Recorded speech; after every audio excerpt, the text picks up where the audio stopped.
Boa noite, meus amados irmãos e irmãs. Aqui quem fala é o evangelista Eduardo e está no ar o programa novo, o programa Interpretando a Palavra de Deus. Este assunto que nós vamos abordar hoje é um assunto muito falado, no mundo cristão, porém um assunto que traz muita intriga, muita discussão. Mas vamos ver, o que a palavra do Senhor nos diz sobre este tema, Deus odeia o pecado, mas ama o pecador. Eu quero dizer aos amados irmãos, que este assunto é falado muito, assim, até demais, falado no mundo evangélico. Porém, ele não é um assunto que não é bíblico, não é um tema bíblico, mas sim um tema que traz uma discussão bíblica. Por exemplo, está escrito na palavra de Deus, no Salmo 11, no versículo 5, o Senhor prova o justo, mas a sua alma aborrece o ímpio e o que ama a violência. Existe uma doutrina do universalismo de que no mundo, no fim, tudo vai dar certo, que tudo vai ser bom e que todos vão ser salvos. Essa é uma doutrina que ela vem crescendo muito no mundo evangélico.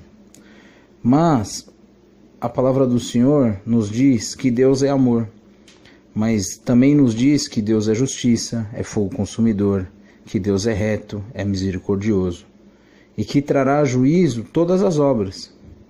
Fala que Deus é santo, Deus é um Deus de santidade, Mas, a bordo desse assunto, quando nós chegamos nesse texto de Salmos, capítulo 11, verso 5, nós pulamos a parte que o Senhor aborrece o pecador, que o Senhor abomina o pecador, E aí vem aquela velha história, Deus odeia o pecado, mas ama o pecador. E é claro que nós não vamos, contrariar, aleluias, a palavra do Senhor, porque a palavra do Senhor é ela que vai nos ensinar, que vai nos disciplinar. Por isso, nós temos que falar e tratar desse assunto com muita paciência e com muito respeito, principalmente a opinião dos irmãos. Então, dessa forma, eu separei alguns temas, qual nós vamos estar expondo dentro desse tema que trata desse assunto, Deus odeia o pecado, mas ama o pecador, para estar esclarecendo de que forma que é esse amor que Deus tem pelo pecador, de que forma nós podemos interpretar isto dentro da palavra do Senhor. Vamos direto lá no livro de João, no capítulo 3, no versículo 16, na parte A, que diz assim: porque Deus amou o mundo de tal maneira que deu seu Filho unigênito. Então, nós podemos ver já no início do versículo 16, porque Deus amou o mundo de tal maneira. E Deus é um Deus que ele manda a chuva para o ímpio e para o cristão. Deus, ele, através desse texto da palavra do Senhor, através do Evangelho de João, nós podemos falar do amor geral, do amor do Criador. O amor do Criador, ele se estende a todos, ímpios e cristãos, a ateus e até mesmo aquelas pessoas que nem acreditam em Deus.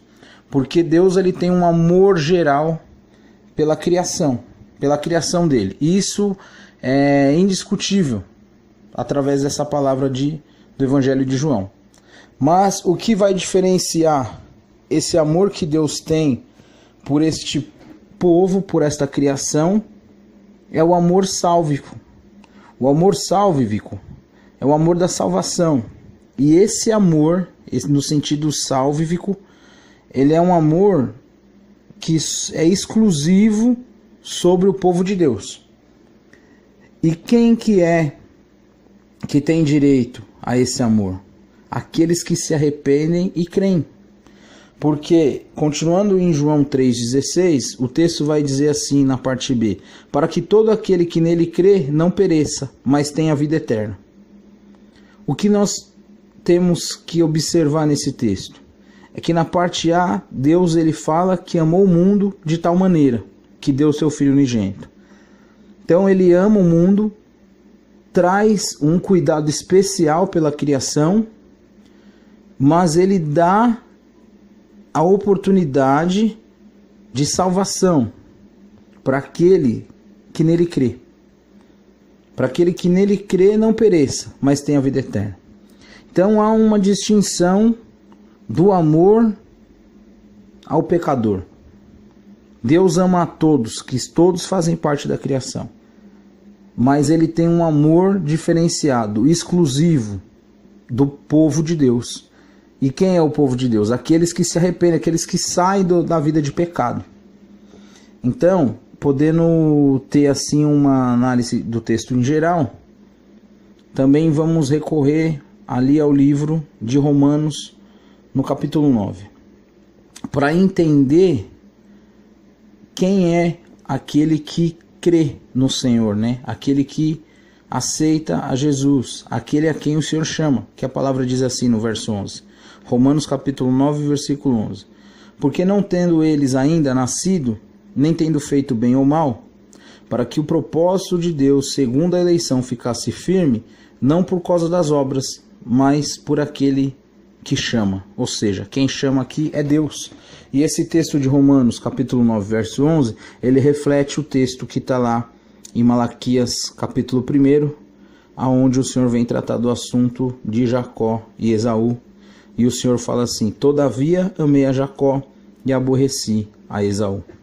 Então nós temos dois tipos de amor. O amor geral da criação, que está no livro de João, capítulo 3, no verso 16, e o amor salvífico. E o amor salvífico, ele é exclusivo do povo de Deus. Então, quando nós falamos que o Senhor, ele ama o pecador, de fato sim, ele amou o mundo, né? E entregou teu filho unigênito. Por isso nós temos a certeza que Deus, ele ama o pecador. Mas agora eu quero dizer para você aonde está escrito que Deus, ele não ama o pecador. Aonde o Senhor, ele vem trazer para nós um esclarecimento que ele ama o pecador, mas ele abomina aquele que vive em pecado. Nós temos alguns temas que é meio pesado até de falar, mas é que serve para dar esse esclarecimento geral para nós. Um deles está ali no livro de Tiago, no capítulo 1, a partir do verso 12, que diz assim: bem-aventurado o varão que sofre a tentação, porque quando for provado, receberá a coroa da vida, a qual o Senhor tem prometido aos que o amam. Ninguém sendo tentado diga: de Deus sou tentado, porque Deus não pode ser tentado pelo mal, e a ninguém tenta, mas cada um é tentado quando atraído e engodado pela sua própria concupiscência. Depois, havendo a concupiscência concebido, dá à luz o pecado, e o pecado, sendo consumado, gera morte. Vamos observar no texto, no livro de Tiago, que o Senhor, ele deixa bem explicado que o pecado, ele é gerado. O pecado, ele é como um filho. Então nós temos aqui, para esse pecado ser gerado, a pessoa que peca, que é o pecador. Então ele vem de um atributo da sua própria concupiscência. E através desse pecado, dessa forma da concupiscência, é gerado esse pecado. E aí o pecado, virando um fato consumado, ele gera a morte, que é a morte espiritual, que nós todos sabemos. O salário do pecado é a morte. Então nós precisamos entender que a convicção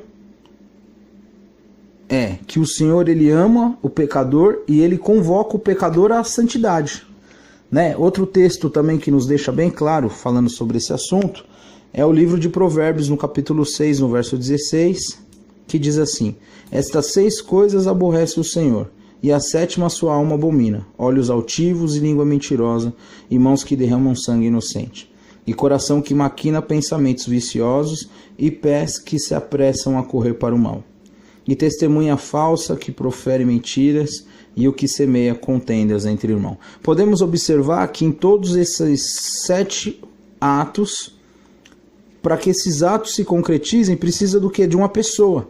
Então o que eu quero dizer para os irmãos hoje é que é impossível você separar o pecado do pecador. a não ser que você venha ter uma vida reta em santidade. Porque o pecado, já diz a palavra no livro de Tiago, que ele é originado na pessoa de quem? Do pecador. Então, esse fato que Deus odeia o pecado, mas ama o pecador, ele tem um sentido genérico. Por que tem um sentido genérico? Porque o Senhor convoca o pecador a, aleluia, se convencer do pecado, abandonar o pecado e levar uma vida de santidade. E esse amor que o Senhor nos diz, refere-se a um amor salvífico, que é o dom de Deus, que tem esse amor. Quem tem esse amor de Deus? O amor é exclusivo do povo de Deus. Aquele que se arrepende, que abandona o pecado e que vem viver verdadeiramente em Cristo Jesus. Esse é o verdadeiro amor de Deus pelo pecador. Que largue a vida de pecado e venha viver, aleluia, na maravilhosa graça de Deus. Porque o que acontece? Quando nós temos o pecado gera morte, o pecado também gera ira em Deus. Então, quando lá no Salmos 11, no versículo 5, o Senhor prova o justo, mas a sua alma aborrece o ímpio e o que ama a violência. O que o Senhor quer trazer? Porque o Senhor ele acaba trazendo juízo sobre aquele que leva a vida de pecado. E quando nós falamos de ira de Deus, quando nós falamos de justiça de Deus, é muito importante que nós venhamos entender que a ira e a justiça de Deus não é como, aleluias, a justiça e a ira do homem. Porque a ira do homem, elas são reações egoístas à frustração que passa ao homem. Ou seja, que o homem passa por isso, por frustrações, e ele tem reações egoístas e agressivas. Agora, a ira de Deus, ela é uma reação da santidade, da justiça de Deus, diante da desobediência do homem, aleluias, daquilo que o homem não quer obedecer na lei do Senhor. Então, o Senhor, ele ama sim o pecador, quando ele convoca o pecador. Quando ele convoca o pecador, ele está demonstrando amor, porque ele está te convidando para a graça. Mas, se você não atender o chamado de Deus, e você viver achando que o Senhor, ele odeia o pecado, mas ele ama o pecador, e que por conta disso você, como pecador, tem direito de viver no pecado, você está enganado, meu irmão. E a palavra nos ensina e fala sobre esses fatos, sobre essas atitudes. Por isso, eu peço a você nesta noite que você venha despertar para a palavra de Deus e que você não venha viver, aleluias, na forma que o mundo traz a palavra, mas que você venha viver na forma verdadeira que tem que ser vivida a palavra de Deus. Amém? Muito obrigado a todos, boa noite. E aqui fica a nossa interpretação da palavra, em nome de Jesus. Amém e amém.